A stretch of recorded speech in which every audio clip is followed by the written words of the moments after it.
संपूर्ण विश्वाला सुख, शांती, मानवता तथा दुःखमुक्तीचा आर्य संदेश देणारे विश्वशांतीदूत महाकारुणिक तथागत भगवान सम्यक संबुद्ध यांना त्रिवार अभिवादन करतो। तथागतांनी समग्र मानवजातीच्या दुःखमुक्तीसाठी उपदेशिलेला महान सद्धम्म अर्थात बौद्ध धम्म तथा या सद्धम्माचा अविरतपणे प्रचार आणि प्रसार करणारा तथागतांद्वारा स्थापित सदा पूजनीय भिक्खू संघ या पूजनीय भिक्खू संघाला त्रिवार अभिवादन करतो। ज्यांच्या अथांग अमर्याद त्याग प्रभावामुळे या भारतभूमीला बुद्धभूमीचे रूप पुन्हा एकदा प्राप्त झालं, असे बौद्ध धम्माचे पुनरुद्धारक तुम्हा आम्हा सर्वांचे उद्धार करते प्रज्ञासूर्य बोधिसत्व डॉक्टर बाबासाहेब आंबेडकर यांच्या समग्र धम्मक्रांतीमध्ये जीवनाच्या शेवटच्या श्वासापर्यंत समर्पित राहून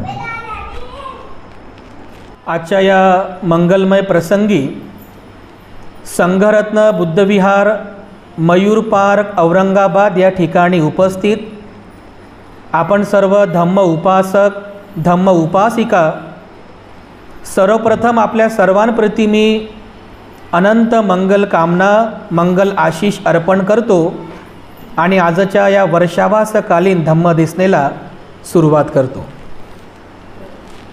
उपस्थितांनो, कालपासून आपण आपल्या धम्मदेसनेच्या सत्राला सुरुवात केलेली आहे आणि एका महत्त्वपूर्ण बुद्ध तत्त्वज्ञानाला समजून घेण्याचा प्रयत्न या वर्षावासामध्ये आपण करणार आहोत। त्या विषयाची पार्श्वभूमी काल तुम्हाला मी विशद केली।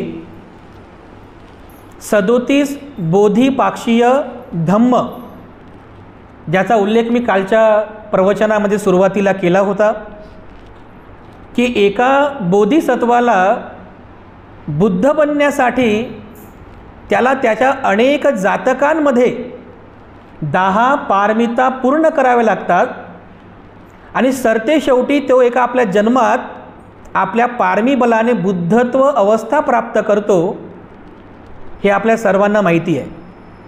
परंतु बांधवांनो, त्याच बोधिसत्वाला त्या 10 पारमिता पूर्ण करण्यासाठी जे बल त्याच्यामध्ये असावं लागतं, जी ऊर्जा जी शक्ती त्याच्यामध्ये असावी लागते, ते म्हणजे हेच 37 बोधिपाक्षीय धम्म आहेत।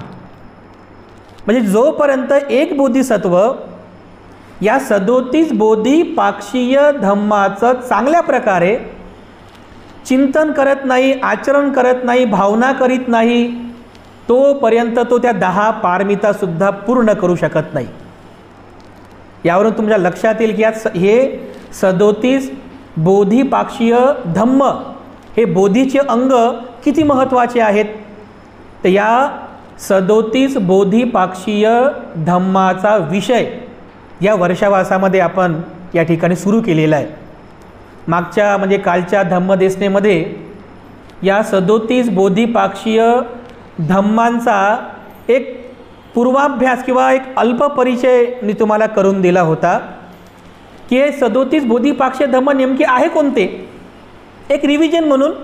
कारण पुढच्या अनेक दिवसांपर्यंत तुम्हाला 37 बोधिपाक्षीय धम्म हा जो शब्द आहे हा नेहमी हॅमरिंग होणार आहे तुमच्या मेंदूवर, नेहमी हॅमरिंग होणार आहे। ऐकता ऐकता तुम्हाला ते पाठच होऊन जाईल की मला वर्षावासामध्ये सुद्धा हे 37 बोधिपाक्षीय धम्म कोणती आहेत ते आपल्याला पाठ असले पाहिजे। तर काल मी तुम्हाला हे 37 बोधिअंग कोणते आहेत ते सुद्धा सांगितलं।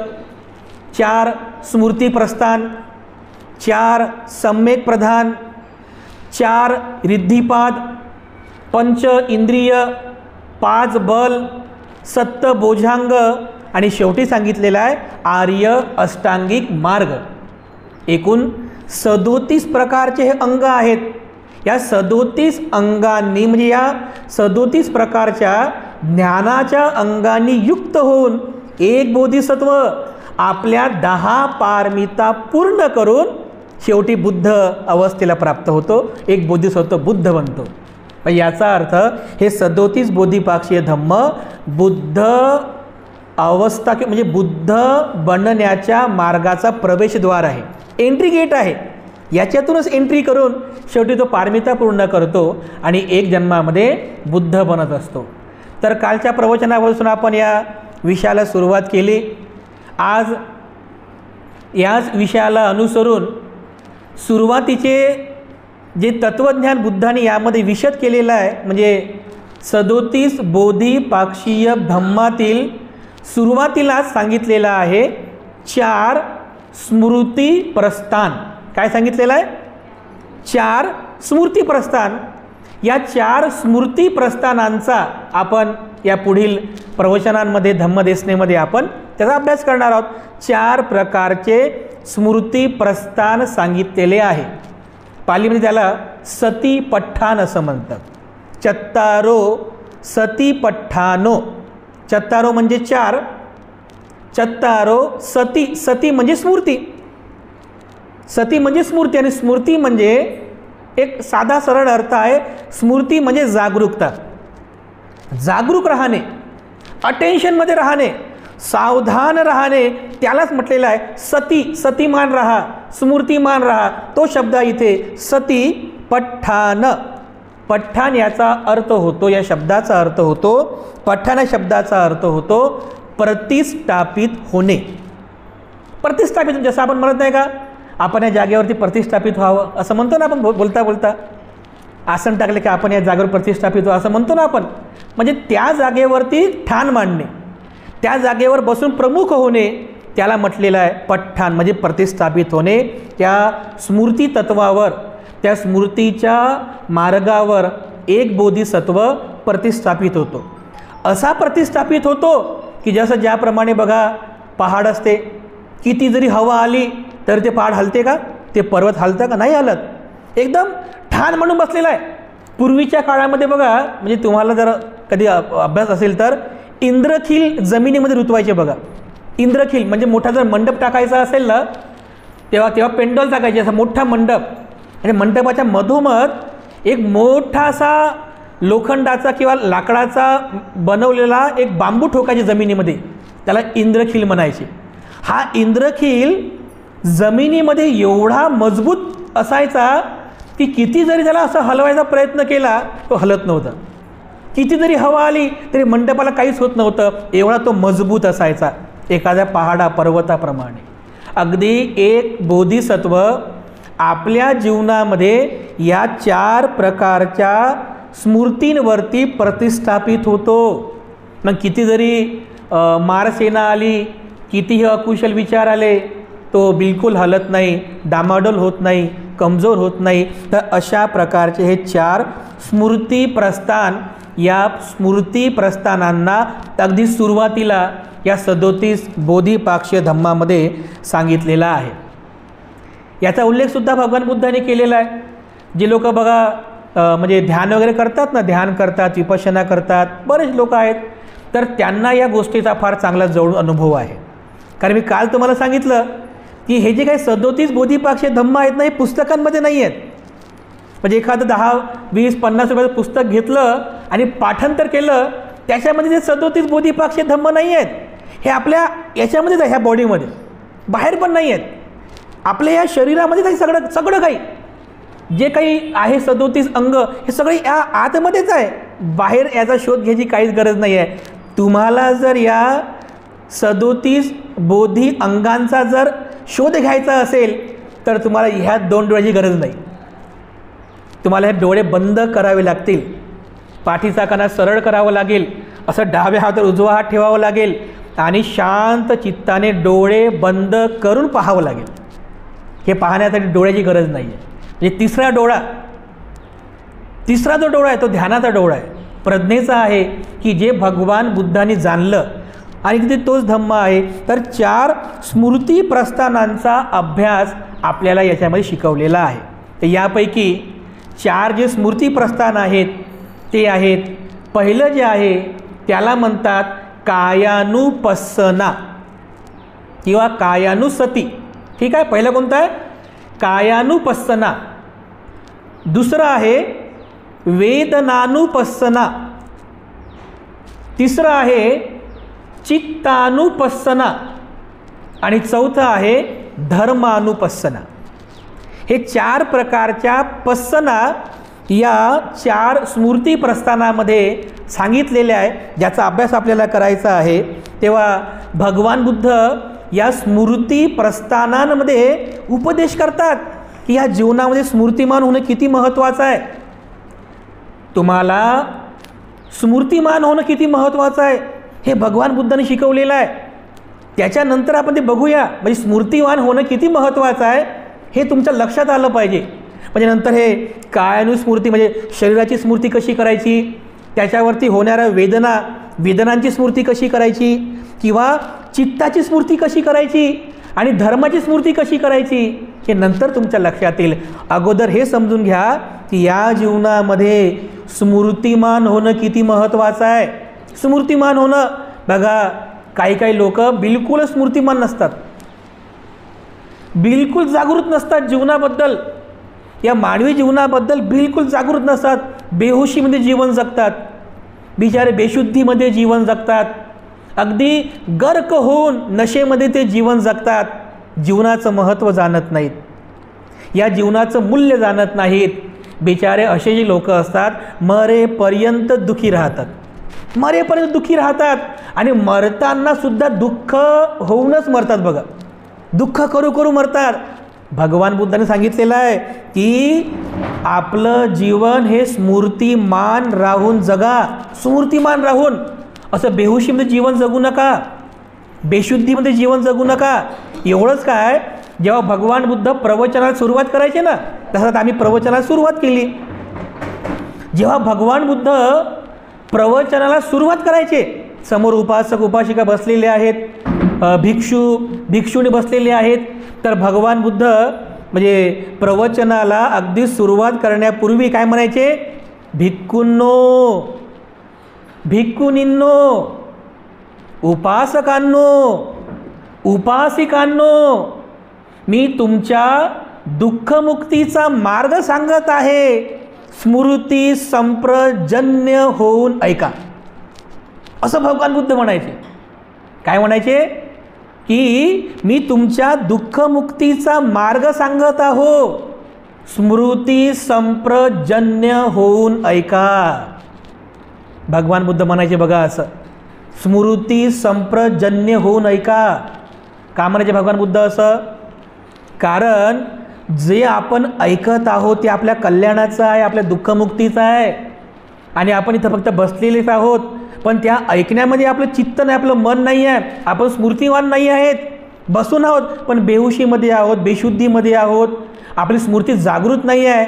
तर समोरचा काय बोलतो आहे हे काहीच लक्षात येत नाही, तो काय सांगतोय ते सुद्धा समजत नाही. म्हणून बुद्ध म्हणायचे तुमच्या दुःखमुक्तीचा मार्ग मी सांगत आहे, तुमच्या दुःखमुक्तीचा मार्ग सांगत आहे, पण स्मृतिमान होऊ नये का. आता आपल्याकडे काय पद्धत आहे ना, ह्या कानाने ऐकायचं, इकडे ह्या कानाने सोडून द्यायचं, नाही की नाही. काय बोलले माहीत नाही, काय सांगितलं माहिती नाही, काही समजलं नाही. असं का होते? कारण आपण स्मृतिमान नाही आहोत. काय आपण स्मृतिमान नाही आहोत. मग जे जे काही सांगितलं ते सगळं वाया गेलं. बघा, सगळं वाया गेलं. असं होऊ नये म्हणून बुद्ध म्हणाले स्मृती संप्रजन्य होऊन ऐका. म्हणजे स्मृतिमान होणे, स्मृती म्हणजे स्मृतिमान, स्मृती जागृत आणून ऐका. संप्रजन्य म्हणजे विवेक ठेवून ऐका. विवेक म्हणजे काय? विवेक म्हणजे विजडम. म्हणजे हे चांगलं आहे, हे माझ्या कल्याणाचं आहे, हे मी स्वीकार करायला पाहिजे, हे मी स्वीकार करायला पाहिजे, याचं मी आचरण करायला पाहिजे, हे समजून घेण्याचा सुद्धा विवेक तुमच्यामध्ये असला पाहिजे. म्हणजे स्मृतिमान होणे आणि विवेकशील होऊन ऐकणे हे बुद्ध अगोदर प्रवचन सुरू करायच्या अगोदर भगवान बुद्ध सांगायचे. बघा, म्हणजे एवढं महत्त्वाचं आहे स्मृतिमान होणं. बघा, समाजामध्ये अनेक लोक आहेत, पण त्या लोकांना या मानवी जीवनाचं महत्त्वच माहिती नाही. बघा, बिचारे ते लोक बेहोशीमध्ये जीवन जगतात, त्यांना मानवी जीवनाचं महत्त्व माहिती नाही आहे. या मानवी जीवनाचं महत्त्व ते जाणून घेत नाही आहेत आणि बिचारे असं दुःख दुःख दुःख करत करत करत करत सरते शेवटी दुःखामध्येच मरतात. भगवान बुद्धाने म्हटलेलं आहे मरणसुद्धा चांगलं असते बरं. तर तुम्ही म्हणाल भंतेजी काय सांगू लागले, भगवान बुद्धाने सांगितलेलं आहे म्हणजे चांगलं मरण आणि वाईट मरण. गावकाचे लोक म्हणतात ना बा चांगलं मरण आलं, चांगलं मरण आलं म्हणतात. काहीतरी त्यांनी बघितलं ना मरताना त्या माणसाला, त्या बाईला चांगलं मरण कसं आलं म्हणून तर म्हटलं असेल ना चांगलं मरण आलं म्हणून. तर काही म्हणतात लई वाईट मरण आलं बघ असं म्हणतात ना काही लोक. का बरं, त्याच्यामागची काय कारण आहेत दिसते ना आपल्याला. एखादा व्यक्ती असं खितपत पडलेला आहे, म्हणजे खाटेवरती खितपत पडलेला आहे, आजाराने ग्रस्त आहे, आजाराने खूप ग्रस्त झालेला आहे आणि तरीसुद्धा त्याच्या मनामध्ये असंख्य इच्छा आहेत, स्मृती जागृत नाही आहे, असंख्य लोभ भरलेला आहे. अरे माझं हे राहिलं, माझं ते राहिलं, माझं हे बाकी आहे, माझं ते बाकी आहे, असं इच्छा करता करता करता त्या लोभयुक्त चित्ताने तो मृत्यूला स्वीकार करतो. लोभयुक्त चित्ताने मरणं हे चांगलं मरण नाही आहे असं बुद्ध म्हणतात.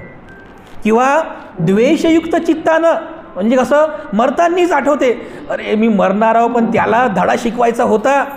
म्हणजे मरतोय आपण, माणूस मरत आहे पण मनात काय आहे, द्वेष आहे, राग आहे.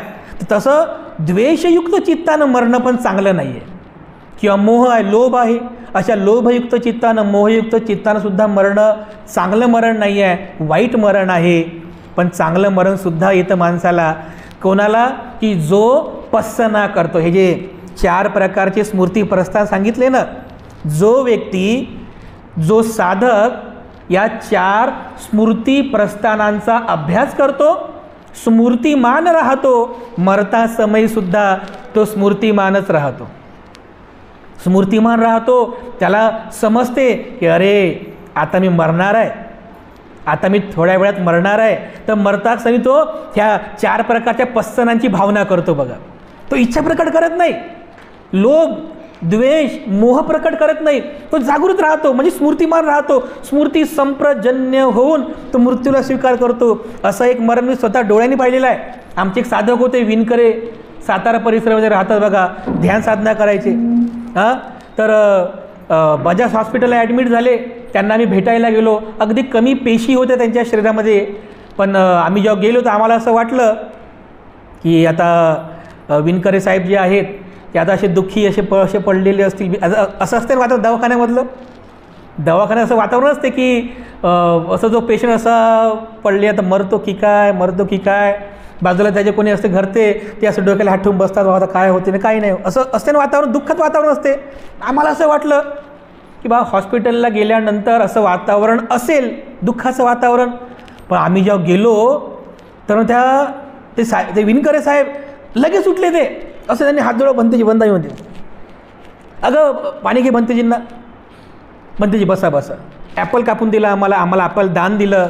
भंतेजी म्हणे एक म्हणे सुत्त पाठ करा म्हणे माझ्यासाठी, कर्णिमित्त सुत्त पाठ करा म्हणे, मला ऐकायचं आहे म्हणे. आम्ही दोन्ही भंतेजींनी कर्णिमित्त सुत्ताचा पाठ केला. त्याने असं म्हणजे एकदम आनंदी बघा, त्यांच्या चेहऱ्यावर असा आनंद होता. त्यांना माहीत होतं की मी मरणार आहे, काही वेळानंतर मरणार आहे. पण तरीसुद्धा त्यांच्या चेहऱ्यावर एवढाच आनंद होता की असं वाटत नव्हतं की हा माणूस पेशंट आहे म्हणून आणि मरणार आहे काही वेळानंतर. कर्णिमित्त सुत्ताचा पाठ ऐकला, धम्मचर्चा केली, आम्हाला दान पण दिलं, खाली बसून वंदन पण केलं. आम्ही पण खूप प्रसन्न झालो. घरी आलो, अगदी सकाळी 5-5:30ला फोन आला की भंतेजी विणकरे साहेब मरण पावले. आम्हाला ते गेले असं दुःख पण झालं, पण आनंद पण वाटला. एक आदर्श उदाहरण होतं बघा. जर कधी तुम्ही राजगृह हाऊसिंग सोसायटी कधी गेले ना, अय्यप्पा मंदिरच्या तिकड समोर आहे बघा, त्या परिसरामध्ये राहतात विणकरे. आता ते नाही आहेत विणकर, त्याच्या पत्नी विणकरेत आहेत बघा. आदर्श उदाहरण बघा, आम्ही स्वतः बघितलेलं आहे. का असं झालं, चांगलं मरण आलं. ती स्मृतिमान होते, मरता समयी सुद्धा त्यांची स्मृती जागृत होती. त्यांच्या चित्तामध्ये जराही लोभ नव्हता, त्यांच्या चित्तात बिलकुल जराही द्वेष नव्हता, मोह नव्हता. जागृत होऊन त्यांनी मृत्यूला स्वीकार केलं, जागृत होऊन मृत्यूला स्वीकार केलं बघा. एक आदर्श उदाहरण आहे. म्हणून आपल्याला चांगलं मरण यायचं असेल तर या 4 स्मृती प्रस्थानांचा सुद्धा अभ्यास करणं त्या दृष्टीने सुद्धा तेवढंच महत्त्वाचं आहे बघा. म्हणून भगवान बुद्धाने सांगितलेलं आहे की आपण प्रवचनसुद्धा ऐकताना जीवन जगत असताना नेहमी स्मृती संप्रजन्य होऊन आपण हे ऐकलं पाहिजे, जीवन जगलं पाहिजे. भगवान बुद्धांनी या बाबतीमध्ये एवढा चांगला उपदेश केलेला आहे. म्हणजे भिक्खूंना, भिक्खुणींना, उपासक उपासिकांना, जर त्यांच्याकडे एखादा कोणी नवखा भिक्खू जर कोणी आला किंवा कोणी जर असे तुमच्यासारखे उपासक आले, उपासिका आले किंवा साधक आला, तर भगवान बुद्ध त्याला अगोदर धम्माचा पाठ शिकवायचे. एक सुत्त आहे, मोग्गलान गणक नावाचं सुत्त आहे. तर तो मोग्गलान गणक नावाचा एक म्हणजे भिक्षू नव्हता, एक उपासक होता. तर तो भगवान बुद्धांकडे आला आणि भगवान बुद्धांना म्हणे की भगवान, आम्ही तर ब्राह्मण जातीमध्ये जन्मास आलेले आहोत, लहानपणापासून आम्हाला वेद, वेदांग, उपनिषदे वगैरे वगैरे हे सगळे शिकवले जातात, तेव्हा जाऊन आम्हाला आमचं ब्राह्मणत्व प्राप्त होते. तर तुम्ही सुद्धा तुमच्या अनुयायांना आमच्यासारखं असंच क्रमिक पद्धतीने शिकवता का? क्रमिक पद्धतीने म्हणजे बे एक बे, बे दोन चार म्हणतो ना आपण, असं क्रमिक पद्धतीनं. तर भगवान म्हणतात, हो अरे मोग्गलान गणका, मी सुद्धा माझ्याकडे येणाऱ्या प्रत्येकाला असं शिकवतो. मी त्याला अगोदर शीलवान बनवणं शिकवतो, नंतर मी त्याला इंद्रिय संवर शिकवतो, नंतर मी त्याला जेवणामध्ये म्हणजे भोजनामध्ये मात्रा जाणणं शिकवतो, आणि नंतर मी त्याला स्मृतिमान होणं शिकवतो. बुद्ध शिकवता स्मृतिमान होणं. तर मी त्याला सांगतो मग की अरे एक काम कर, एखाद्या दूर म्हणजे लोकवस्तीपासून लांब जा, एखाद्या विरळ ठिकाणी जा, त्या ठिकाणी पाठीचा कणा म्हणजे मांडी घालून बस, पाठीचा कणा सरळ कर, असं डाव्या हातावरती उजवा हात ठेव, मान सरळ कर, डोळे लाव, आणि त्यानंतर शरीर शांत झाल्यानंतर आपला जो श्वास आहे, येणारा आणि जाणारा जो श्वास आहे, या श्वासाला जाण, असं मी त्याला शिकवतो. तर बुद्ध शिकवतात की येणारा आणि जाणारा जो श्वास आहे, त्या श्वासाला जाण. मग तो साधक काय करतो, अगदी बुद्धांनी सांगितल्याप्रमाणे एखाद्या जंगलामध्ये विरळ ठिकाणी जातो, मांडी घालून बसून पाठीचा कणा सरळ करून, डाव्या हातावरती उजवा हात ठेवून, मान सरळ करून, डोळे लावून, मग तो बुद्धांनी सांगितल्याप्रमाणे श्वास येत आहे, श्वास जात आहे, श्वास येत आहे, श्वास जात आहे, श्वास येत आहे, श्वास जात आहे. फक्त एवढंच जाणायचं, बाकी काहीच करायचं नाही. म्हणजे असं नाही करायचं नाकाला, कसं नाही, काहीच करायचं नाही, फक्त जाणायचं की श्वास येत आहे आणि श्वास जात आहे. काही लोक करतात बघा असं, म्हणजे करतात काही ध्यान करणारे लोक, आम्हाला माहीत आहे सवय, कारण आम्ही पण सुरुवातीला असंच केलेलं आहे. नंतर समजलं भाई नाक मुरडायचं नाही आहे, फक्त जाणावं लागते. मुरडून समजत नाही, फक्त जाणायचं असते. कसं?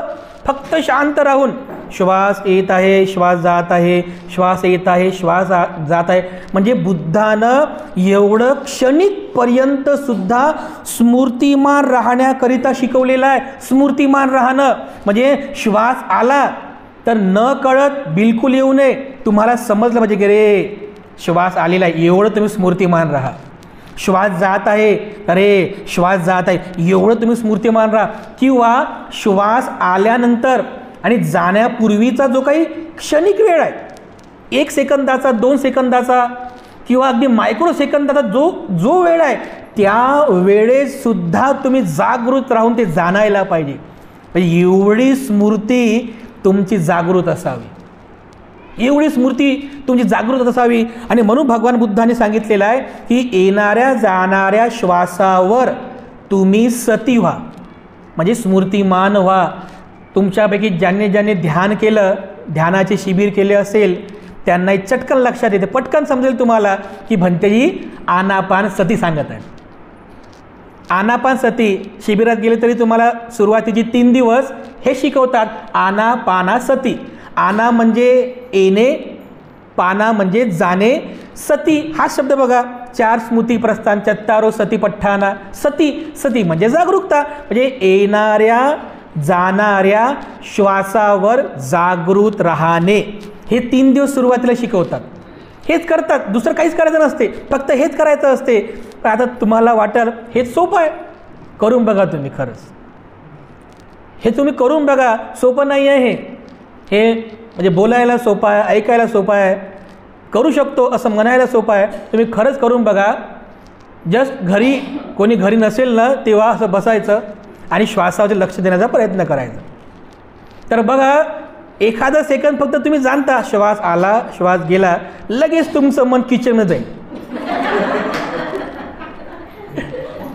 इथे इथं इथं इथे इथे हे जे याला काय म्हणतात, नॉस्ट्रिल्स काय म्हणतात मराठीमध्ये, नागपुडे म्हणतात ना, इथं आपल्याला मन आणायचं, इथं येत नाही मन, लगेच किचनमध्ये जाते.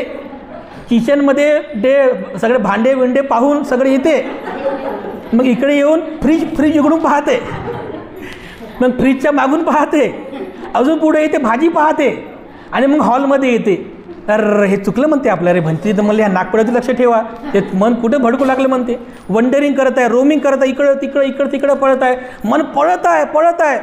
पण या नागपुड्यांवर जागृत होत नाही आहोत आपण, स्मृतिमान होत नाही आहोत. मग बुद्ध याच्यावर शिकवतात की राग मानू नका.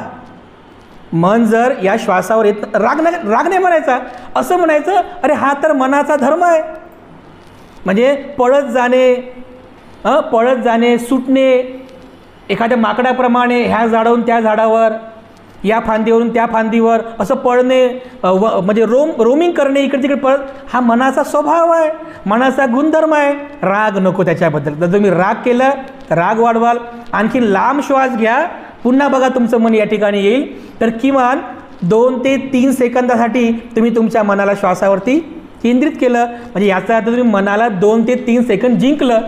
तर ही जी स्मृतिमान राहण्याची जे बल आहे ते हळूहळू असं वाढवावं लागते. आणि अशा पद्धतीने आनापानसती यामध्ये तुम्हाला तुमचं मन या श्वासावर, म्हणजे ही जी जागा आहे म्हणजे येणाऱ्या जाणाऱ्या श्वासावरती केंद्रित करायला लावतात.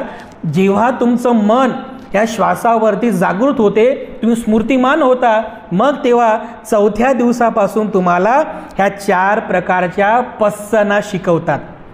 जे आपण पाहणार आहोत ना, चत्तारो सतिपठ्ठाना, 4 प्रकारच्या स्मृती प्रस्थान नंतर शिकवतात.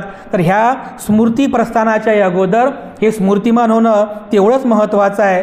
बघा भगवान बुद्धांनी या स्मृतीला, म्हणजे स्मृतिमान होण्याला केवढं महत्त्वाचं स्थान दिलेलं आहे.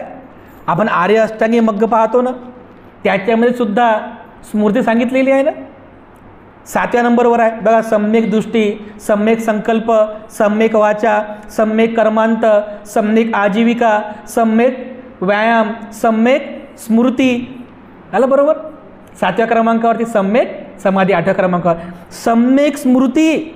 आर्य अष्टांगिक मार्गावर सुद्धा भगवान बुद्धांनी सम्यक स्मृती सांगितलेली आहे. एवढंच काय, तर आता जे आपण पुढे पाहणार आहोत भुजंग वगैरे, अनेक ठिकाणी भगवान बुद्धांनी स्मृतिमान होण्याचा उपदेश केलेला आहे. स्मृतिमान होण्याचा उपदेश आहे त्याच्यामध्ये सांगितलेला आहे. एवढं महत्त्वाचं आहे बघा स्मृतिमान होणं. म्हणून स्मृतिमान होण्याचा प्रयत्न करा. पुढे भगवान बुद्ध म्हणतात की ज्याप्रमाणे एखादा, म्हणजे लाकूड तोडा जो असतो, लाकूड तोड्या, तो आपल्या कुऱ्हाडीने त्या जंगलातील जे काही तृण आहे, गवत आहे, त्याला सगळं मुळासकट त्याला कापतो, ते एका कुऱ्हाडीने कापतो बघा. तर अगदी त्याप्रमाणे एक साधक स्मृती रूपी त्या कुऱ्हाडीने आपल्या चित्तातील अकुशल गवताला मुळासकट कापतो बघा. इतकं सुंदर उदाहरण देऊन भगवान बुद्धाने शिकवलेलं आहे. त्याला कुऱ्हाडीची उपमा दिलेली आहे. कुऱ्हाडीची उपमा म्हणजे जर तुम्हाला तुमच्या चित्तातील जर सर्व प्रकारचे मळ मुळासकट कापायचे असतील तर तुम्हाला स्मृतिमान व्हावं लागेल, तुम्हाला जागृत व्हावं लागेल, सावधान होऊन जीवन जगावं लागेल. याकरिता स्मृतिमान होण्यासाठी भगवान बुद्धाने शिकवलेलं आहे. कुऱ्हाडीची उपमा दिलेली आहे. तेव्हाच तुम्हाला 4 आरसे समजायला येतील. दुःख, जसं मी तुम्हाला सांगितलं की दुःख बाहेर नाही आहे, इथं आतमध्ये आहे. सगळं काही दुःखाचं म्हणजे दुःखाचे कारणं, दुःखाचा निरोध, दुःख निरोधगामिनी पटिपदा, हे सगळं काही आतमध्ये आहे. हे सगळं जर तुम्हाला जाणायचं असेल, यासाठी सुद्धा व्यक्तीने, साधकाने स्मृतिमान होणं अतिशय महत्त्वाचं आहे. म्हणून बांधवांनो, उपासक उपासिकांनो, स्मृतिवान होणं हे अगोदर शिकून घ्या. म्हणजे तुम्हाला स्मृतीचं जर महत्त्व लक्षात आलं तर जे बुद्धाने 4 प्रकारच्या स्मृती सांगितलेली आहे. कोणत्या? पहिली स्मृती सांगितलेली आहे की तुम्हाला कशावरती स्मृतिमान व्हायचं आहे? हे तुमचं जे शरीर आहे ना, काया, या शरीरावरती स्मृतिमान व्हायचं आहे. त्याला म्हटलेलं आहे कायानुस्मृती. काया म्हणजे शरीर, त्याच्यावरती स्मृतिमान व्हा. कायानुस्मृती. तर कायावरती स्मृतिमान व्हायचं आपल्याला. तर नंतर जेव्हा आपण कायानुस्मृतीचा चॅप्टर घेऊ तेव्हा त्याच्यातील काही छोट्या छोट्या अगदी म्हणजे बारीक बारीक गोष्टी आहेत, महत्त्वाच्या गोष्टी, त्या डिटेलमध्ये तुम्हाला सांगणार आहे. फक्त एक थोडासा परिचय म्हणून तुम्हाला सांगतो कायानुस्मृती म्हणजे काय. तर भगवान बुद्ध शिकवतात तुम्हाला या कायेला जाणायचं. आपलं जे शरीर आहे हे आपलंच आहे ना, पण आपल्याला आपल्या शरीराबद्दल काहीच माहिती नाही आहे. आपण अज्ञानी आहोत आपल्या शरीराबद्दल. म्हणजे म्हणतो की हे माझं आहे, हे मी आहे. तुम्हाला आपल्या शरीराबद्दल काहीच माहिती नाही आहे. फक्त शरीराच्या मृगजडामध्ये आपण फसलेले आहोत. हे माझं आहे, हे माझं आहे, हे मी आहे, हे मी आहे. पण वास्तविक पाहता इथं माझं असं काहीच नाही आहे. हे केस माझे नाही आहेत, हे डोळे माझे नाही आहे, हे तोंड, नाक, हे त्वचा काहीच माझं नाही आहे. सगळं अनित्य आहे, सगळं अनित्य आहे. म्हणजे तुम्ही जर 80 वर्षांनी जरी झाले ह्या केसांना ऑर्डर द्यावर.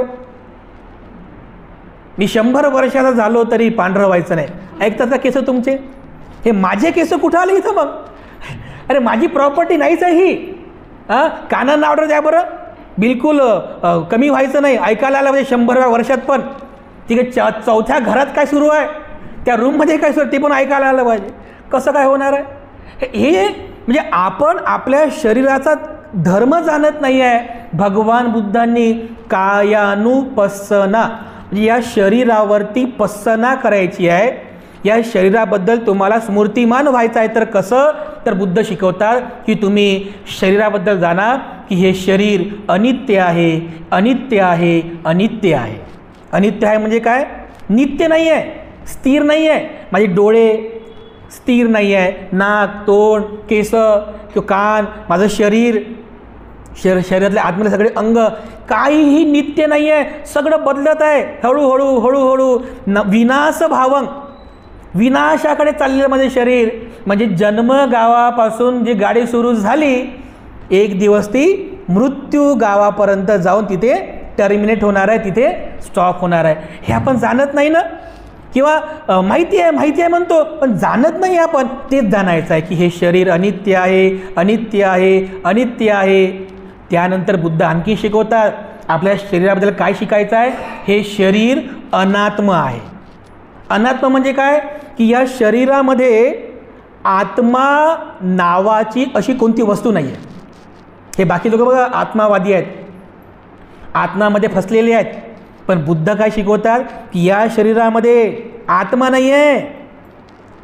जे लोक म्हणतात ना आत्मा आत्मा सगळं खोटं आहे, सगळं खोटं आहे म्हणतात. काय काय शिकवतात बघा आत्म्याबद्दल, काय काय शिकवतात. एक तर आमच्या ताई होत्या, म्हणजे उपासिका ताई होत्या.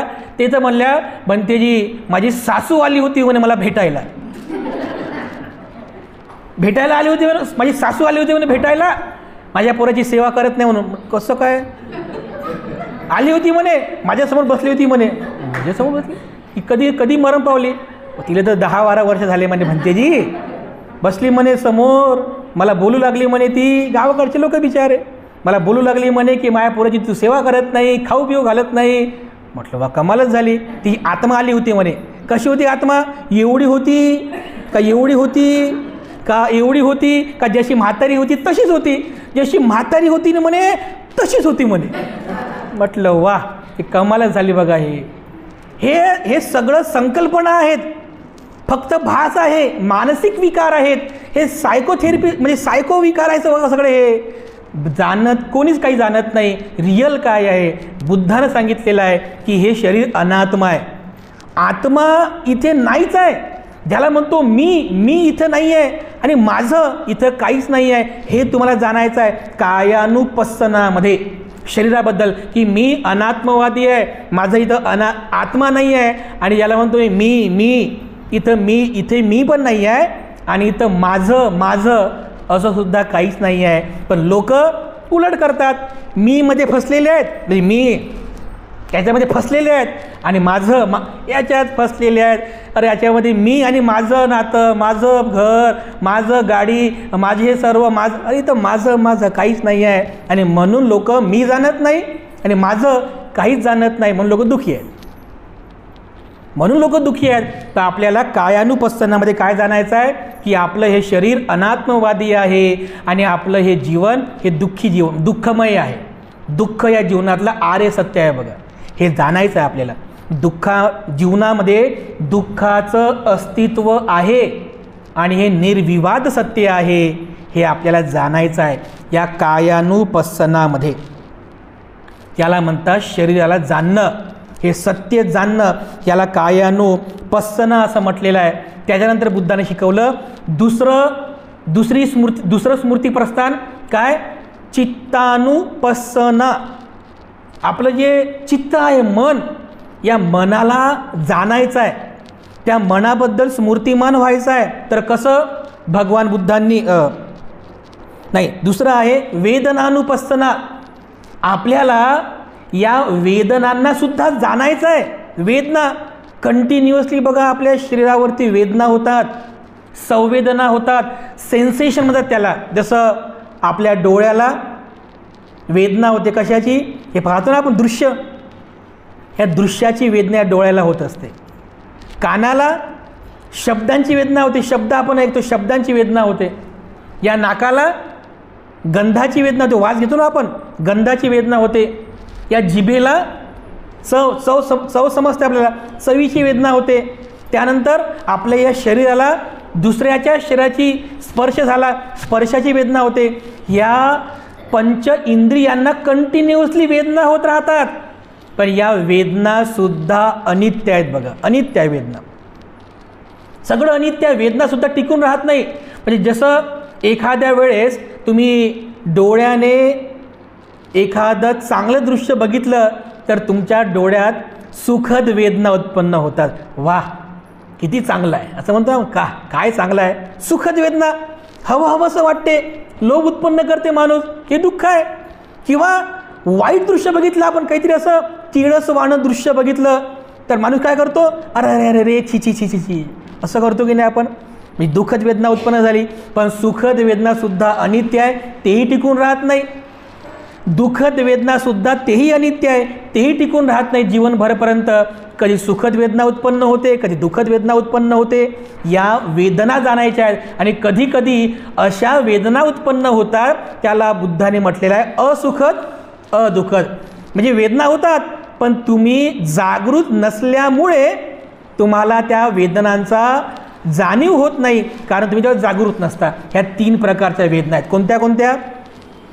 सुखद वेदना, म्हणजे चांगलं दृश्य पाहिलं की सुखद वेदना, चांगला शब्द ऐकला की सुखद वेदना होते ना. वेदना असं एखाद्यानं चांगलं बोलावं, बरं चांगलं मस्त स्तुती करू द्या, वाह खूप चांगले आहात तुम्ही, खूप चांगले आहात तुम्ही, हा काय तुम्ही बोलता, काय चांगलं, असं ऐकलं की अरे मस्त वाटतं, हा मस्त. आणि एखाद्याने शिव्या दिल्या तर, वाईट बोललं तर वाईट वाटतं ना आपल्याला. म्हणजे सुखद वेदना आली की येऊ द्या, आणि दुःखद वेदना आली तर छी दूर करा असं करतो ना आपण. आणि कधी कधी वेदना होतात पण जाणीव होत नाही वेदना होत आहेत म्हणून. ह्या 3 प्रकारच्या वेदना आहेत. वेदनानुपස්සना, यामध्ये आपल्याला सुखद वेदना जाणाव्या लागतात, दुःखद वेदना जाणाव्या लागतात आणि अदुःखद वेदना, ह्या 3 प्रकारच्या वेदना जाणाव्या लागतात. त्याला म्हटलेलं आहे वेदनानुपස්සना. तिसरी पස්සना सांगितलेली आहे, त्याला म्हणतात चित्तानुपස්සना. चित्त, आपलं चित्त, या चित्ताला सुद्धा जाणायचं आहे तुम्हाला, चित्ताला जाणायचं आहे. बघा बुद्धांशिवाय या पृथ्वीवर या मनाचं रहस्य कोणीच उलगड करू शकलं नाही.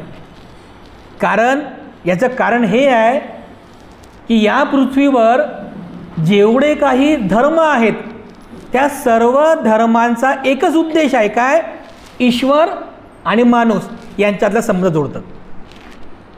म्हणजे एक कोणतरी ईश्वर आहे, परमेश्वर आहे, कोणतरी गॉड आहे, त्या ईश्वराचा, त्या परमेश्वराचा, त्या गॉडचा माणसासोबत काय संबंध आहे हे सांगणार धर्म आहेत.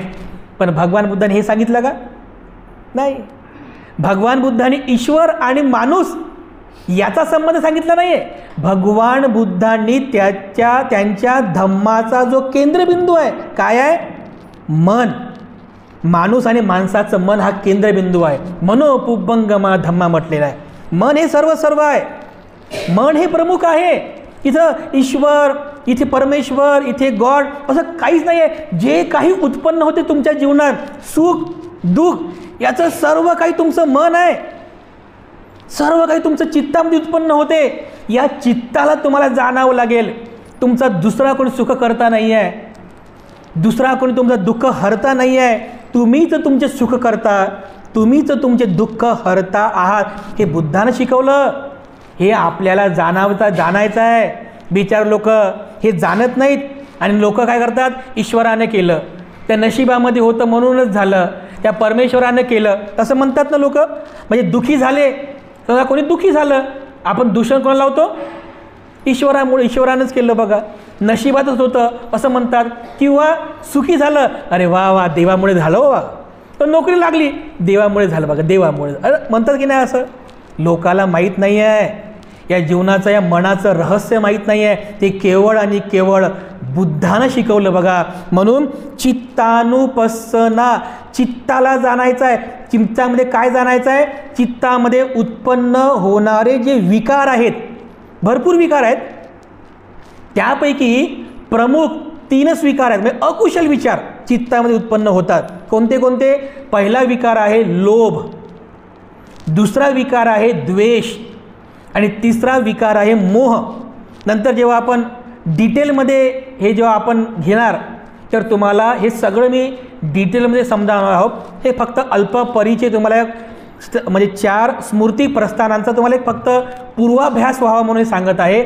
तर लोभ, द्वेष आणि मोह हे 3 प्रामुख्याने 3 विकार आहेत जे तुम्हाला दुःखी करतात, जे तुम्हाला दुःखी करतात. तर चित्तानुपස්සना, तिसरा प्रकारची पස්සना. एक साधक या चित्तानुपස්සनाद्वारे आपल्या चित्ताला जाणतो आणि चित्ताला जाणून मग तो आपलं जीवन पुढं जीवन जगत असतो बघा. हे तिसऱ्या प्रकारची पස්සना आहे. चौथी पස්සना बुद्धानं सांगितलेली आहे धर्मानुपස්සना. चौथी पස්සना कोणती आहे? धर्मानुपස්සना.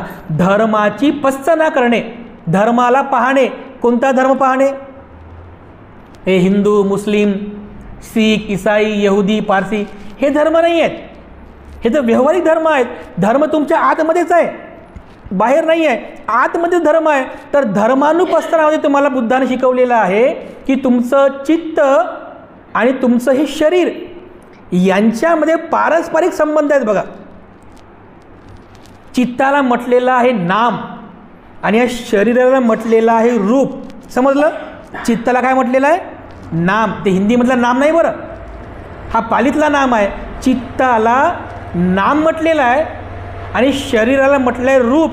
नाम आणि रूप, शरीर आणि चित्त यांच्यामध्ये असलेला पारस्परिक संबंध आणि त्याच्यातून उत्पन्न होणारे विविध प्रकारचे संस्कार, धर्म, याला जाणणं म्हणजे धर्मानुपස්සना होय.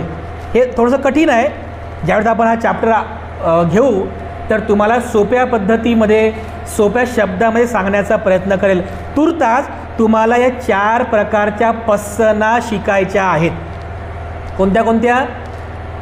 कायानुपස්සना म्हणजे शरीराला जाणणं, वेदनानुपස්සना या शरीरावर होणाऱ्या वेदनांना जाणणं, तिसरं चित्तानुपස්සना चित्ताला जाणणं आणि चौथं धर्मानुपස්සना धर्माला जाणणं. अशा प्रकारच्या या 4 प्रकारच्या पස්සना भगवान बुद्धांनी शिकवलेल्या आहेत. बघा एवढं मोठं तत्त्वज्ञान भगवान बुद्धांनी शिकवलं. या जीवनातलं एवढं महान तत्त्वज्ञान आहे. एका ठिकाणी तर भगवान बुद्धांनी काय सांगितलेलं आहे? भिक्खूंनींना उपदेश केलेला आहे की हे जे म्हणजे 4 स्मृती प्रस्थान जे आहेत, हे 4 स्मृती प्रस्थान म्हणजे रथाची 4 चाकं आहेत. जसं गाडीला 4 चाकं असतात, तर बुद्धानं याला ती उपमा दिली. हे 4 स्मृती प्रस्थान म्हणजे एका रथाची 4 चाकं आहेत. या स्मृती प्रस्थान रूपी 4 चाकांच्या रथावर एक साधक स्वार होऊन दुःखमुक्तीच्या मार्गाचं अनुक्रमण करतो. बघा किती सुंदर पद्धतीने भगवान बुद्धाने सांगितलेलं. बघा हे किती सुंदर पद्धतीने. आणखीन याच्या पुढे भगवान बुद्ध काय म्हणतात की हे जे 4 प्रकारचे स्मृती प्रस्थान आहे, हा मी माझ्या पुत्रांना दिलेला वारसा आहे. ही गोचरभूमी आहे. गोचरभूमी म्हणजे तुमचा प्लॉट. तुमचे प्लॉट असतात ना माझ्या मालकी हक्काचा, तुम्ही तिथे कधी जा, रात्री बेरात्री कधी पण जा, तिथे जाऊन फेरफटका मारून या. तुम्हाला कोणी बोलू शकते का? नाही, कारण तुम्ही तुमच्या मालकीच्या प्लॉटवर गेलेल्या, दुसऱ्याच्या जागेवर गेले नाही. तर भगवान बुद्धांनी आपल्या भिक्खूंना, आपल्या साधकांना फिरण्यासाठी हा हक्काचा प्लॉट दिलेला आहे. त्याला गोचरभूमी म्हणतात. म्हणजे तुम्हाला विहार करता येईल, तुम्हाला तिथे फिरता येईल, अशा प्रकारे गोचर करता येईल अशी ही गोचरभूमी आहे. कोणती? ही 4 प्रकारच्या पसना आहे. बघा भगवान बुद्ध म्हणतात की जो कोणी उपासक किंवा जी कोणी उपासिका किंवा कोणी भिक्खू किंवा भिक्खुणी जोपर्यंत या स्मृती परस्थानरूपी गोचरभूमीमध्ये विहार करीत असेल तोपर्यंत त्याच्या मनामध्ये कधी भय उत्पन्न होणार नाही. कधीच भय उत्पन्न होणार नाही. तो त्याच्या जीवनामध्ये कधी दुःखी होणार नाही. बघा एवढं महत्त्वाचं स्थान भगवान बुद्धाने दिलेलं आहे. बघा आणि म्हणून असं आपण समजायचं की म्हणजे भगवान बुद्ध हे आपले पिता आहेत, आहे ना. भगवान बुद्ध हे आपले पिता आहेत. आणि जसं एक पिता आपल्या पुत्रांना वारसा रूपानं सोनं चांदी दाग दागिने हे सगळं काय देतो, तसं बुद्ध रूपी पित्याने आपल्याला वारसा रूपानं हे 4 प्रकारचे स्मृती प्रस्थान दिलेले आहे. तर तुम्हीसुद्धा या 4 स्मृती प्रस्थानांचा अत्यंत बारकाईने अभ्यास करणं महत्त्वाचं आहे. स्मृतिमान होणं महत्त्वाचं आहे. आणि ज्यांना ज्यांना जीवनामध्ये स्मृतिमान व्हायचं असेल तर त्यांनी भगवान बुद्धांनी शिकवलेल्या या 4 स्मृती प्रस्थानांना चांगल्या प्रकारे जाणून घ्यावं, त्याची चांगल्या प्रकारे भावना करावी, त्याची चांगल्या प्रकारे चिंतन करावं.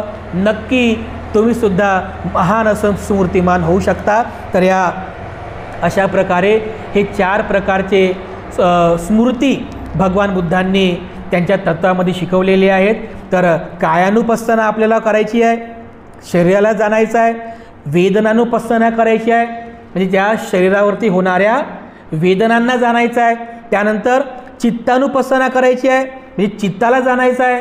आणि त्यानंतर धर्मानुपස්සना करायची आहे, धर्माला जाणायचं आहे. ह्या 4 स्मृती प्रस्थानांना चत्तारो सतीपठ्ठान 4 प्रकारच्या स्मृती प्रस्थान असं म्हणतात. तुम्हाला जर खरंच या स्मृती प्रस्थानांचा अभ्यास करायचा असेल तर तुम्हाला ध्यान करावं लागेल. 10 दिवसाचं शिबिर असतात, त्या शिबिरामध्ये भाग घ्यावा लागेल. त्या शिबिरामध्ये गेल्यानंतर ध्यान केल्यानंतरच तुम्हाला या स्मृती प्रस्थानांचा प्रत्यक्षरित्या अभ्यास करता येईल. त्यालाच म्हणतात विपस्सना.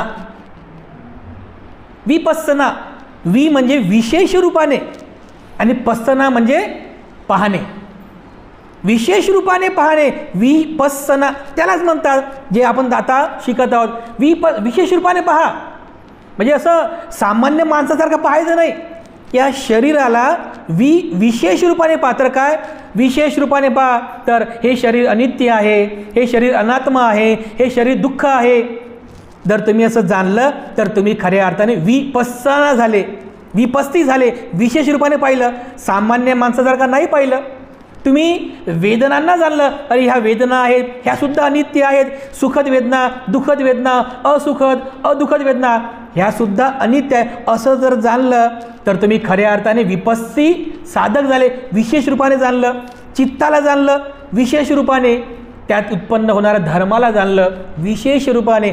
म्हणजे विपस्सनेमध्ये जे काही शिकवल्या जातं हे सर्व काही पस्सना आहे. म्हणजे 4 प्रकारच्या स्मृती प्रस्थानांचा अभ्यास करणं म्हणजे विपसना होय. दुसरं काहीच नाही आहे, बस हेच आहे. आणि हेच तुम्हाला शिकायचं आहे. ज्यांना आणखीन अभ्यास करायचा असेल तर डिटेलमध्ये भगवान बुद्धाने शिकवलेला आहे. दीघ निकाय नावाचा जो ग्रंथ आहे त्रिपिटकमध्ये, त्याच्यामध्ये महासती पठाण नावाचं एक सूत्र आहे की ज्या महासती पठाणमध्ये भगवान बुद्धांनी या 4 स्मृती प्रस्थानांचं डिटेल म्हणजे अगदी सखोल पद्धतीने त्याचं स्पष्टीकरण केलं, विवरण केलेलं आहे. तर आपण केवळ या वर्षावासामध्ये एक थेअरी म्हणून एक तोंडी म्हणून आपल्याला मौखिक म्हणून हे आपण सर्व जाणण्याचा प्रयत्न करूया. तर या 4 स्मृती प्रस्थानांचा एक थोडासा अल्प परिचय तुम्हाला आज मी करून दिलेला आहे. नेक्स्ट प्रवचनमध्ये आपल्या कायानुपස්සना कशी केली जाते, त्यानंतर वेदनानुपස්සना कशी केली जाते, चित्तानुपස්සना कशी केली जाते आणि धर्मानुपස්සना कशी केली जाते, त्याचं महत्त्व, करण्याची पद्धती, ते सगळं आपण पुढच्या प्रवचनांमधून शिकणार आहात. तर आजच्या प्रवचनामध्ये भगवान बुद्धाने जे काही 37 बोधिपाक्षीय धम्म शिकवलेले आहेत त्यातील 4 स्मृती प्रस्थानांचा एक अल्प परिचय आजच्या प्रवचनामध्ये आपण केलेला आहे. तर आशा आहे की आपण सर्व खूप चांगल्या प्रकारे या स्मृती प्रस्थानांचा अभ्यास करावा, त्याची भावना करावी, त्याचं चिंतन करावं आणि खूप मोठं पुण्य करून आपण आपलं मंगल साधून घ्यावं. एवढी मंगल कामना आपल्या सर्वांप्रती मी या ठिकाणी पुनश्च एकदा व्यक्त करतो. अधिक न बोलता तथागतांच्या आशीर्वाद गाथेने आजचा धम्मसंस्कार आणि धम्मदेशना समाप्त करतो.